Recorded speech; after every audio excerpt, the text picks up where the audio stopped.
a future millionaire or visionary. Yeah, yeah, but there are so many people who have dreamt of becoming millionaires but died, you know, dreaming. It needs to be that there are some steps put in place to get you to that dream. And Dina says, Bro Rogers, if you are broke, then you are finished. Rogers, you had it from Dina. You need to have some kind of money. And Elisa says, please, she needs $100. Elisa needs $110. Okay, maybe by the time we finish, someone will give it to you. But Shaboya says, but what is your view? Okay, I'll get down to what my view is. First of all, I gave you what my definition is. Yeah. The difference between laziness and working towards a dream, those are two different things. There is laziness where, we've seen so many people in church who say, I'm a full-time minister, but they don't do anything in particular. They say, God called me, I'm supposed to be a full-time minister, and they go and spend their time at church and just sit there. There's a difference between laziness and working towards a dream. Because even Joseph was called, yeah, to be something great. Not only him, Jesus was to be something great in the future. But guess what? He did not quit life. He worked I'm sure since he was a carpenter's son, he didn't sit home and just wait. He worked at the carpentry place, at the shop. So there's a time of ordaining and commissioning. Same applies to David. David was anointed to be a king at 17, but he did not become a king until he was 30. But there are so many people who go and say, me, I'm called to be a full-time minister, and immediately they just go and spend time in church and just sleep there. That also is detrimental in a way, because then you find broke brothers who can't even afford lunch, they can't even afford roll-on, they are not smelling good or looking good, and they give a bad name for God as a God who failed to provide those he called to serve him. And yet there is ordaining and there is commissioning. So there's a difference between laziness and working towards a dream. When ambition becomes delusion, that is also another thing. There is a potential trap there. Love versus security, the old age debate. It's an old age debate. Let's be honest, love is beautiful, but rent is real. Love is beautiful, but starvation is real. Love is beautiful, but homelessness is also real. Now, I want to read some comments. Like I said, it's a live chat. Go ahead and drop your comments. I'll be able to read them as and when they drop in. So now I have some comments that I want to read. And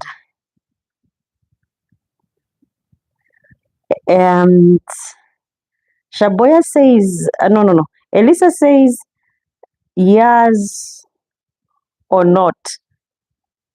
And Roger says, Dina. And someone has got to attend to Elisa. I think she really needs money, $10. Yeah.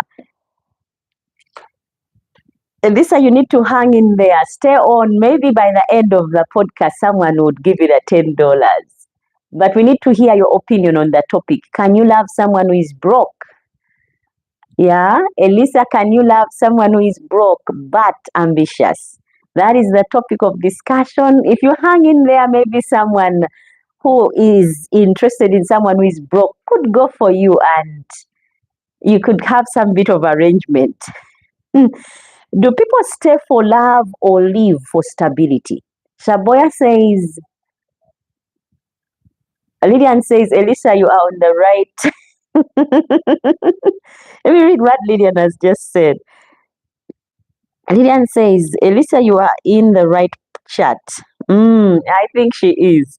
And Shaboya says, since you asked whether can love pay bills, is it better to be able to pay bills and not have love, or be able to have love, someone to support you and do life with, and not be able to pay bills? My dear, I think it is best to have a balance. In life, we need that balance. Unless you, the lady, you have money and you're willing. That is why they said, can you love someone who is broke but ambitious? In other words, you should be able to be willing to step up and take up their place while they have dreams. While we were starting, I told you about this couple. The man had a dream of becoming a greatest engineer in the world, introducing a small battery that would power the whole city in America. And it was a dream. From the time he finished school, he never even went out to apply for jobs. He injected all his money into this dream and building a battery that would power the city. And he married his high school sweetheart, and they suffered lack. But straight from school, the girl got a job and was the one covering that gap because she was the one paying the bills. But it got so strenuous until when the mother died for the girl and left her the house so that they could live in. But because she believed in the man, she sold the house the mother had left her and went on and injected all that money in the man's dream of, becoming a famous inventor of a battery. And then one time, the girl could not handle it. The siblings got in between and then started feeding her with things. They told her, you can't live with this loser. From the time you finish school, he's not been up to anything. So leave him. And they got her someone who was already set. And it so happens that when she left is when this man, on his lowest point, met an old girl from school that was working with this company that promotes inventors. And the girl took the idea, pushed it to the people concerned, and they bought the idea, and it was worth millions of dollars. And that was for a lifetime. Now, he was able to pay back to the girl because the girl sold her mother's house at $250,000. The man went and bought back the house. He gave it to her because she's the one who sold it and injected the money in him, and then gave her a check of $2 million. The woman could not believe it, that he's now rich and that dream had taken off. So dreams can really come true if a person is ambitious and working hard towards the goal. But there is dreaming and doing nothing about it. That kind of person can only be a dreamer and dream on and dream on and dream on. But if they are working hard towards getting to the dreams, then it's a different story. Yeah. And I want to read some comments that have just come in. And Barakat says, I heard amazing advice from a beautiful lady on a social media. If your husband can't afford the bill, find a job, not a man. I agree with that idea. And I think it is true. Thank you, Barakat, for that. Yeah, if your man can't afford, find a job and you meet those needs. So whatever Shaboya said, you can live on love as long as you're willing to step up as the lady and meet the costs. But many times, us ladies, we don't want to, step up while our men at their lowest.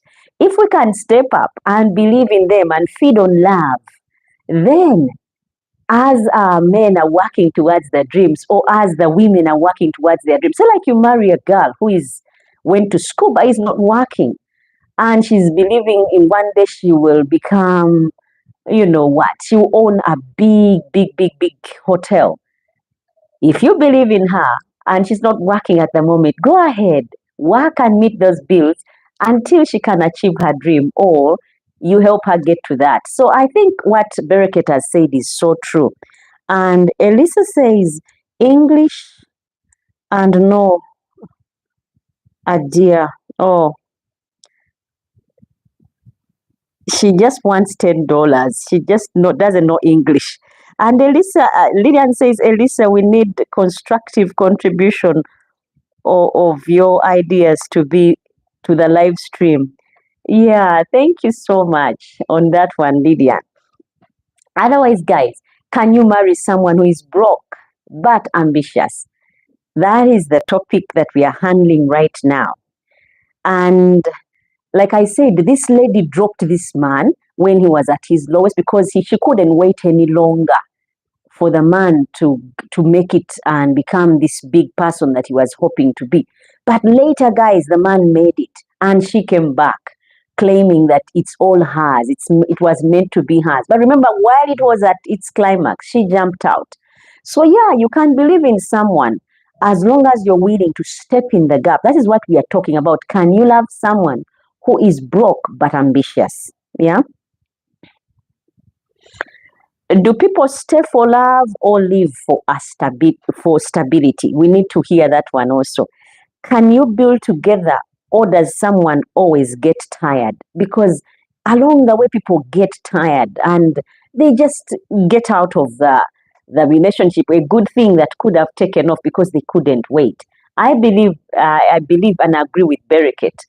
Us ladies, if it is on our part and it's the man on the lowest, we need to be able to step up and love them through their brokenness as they dream and work hard towards getting to their dreams.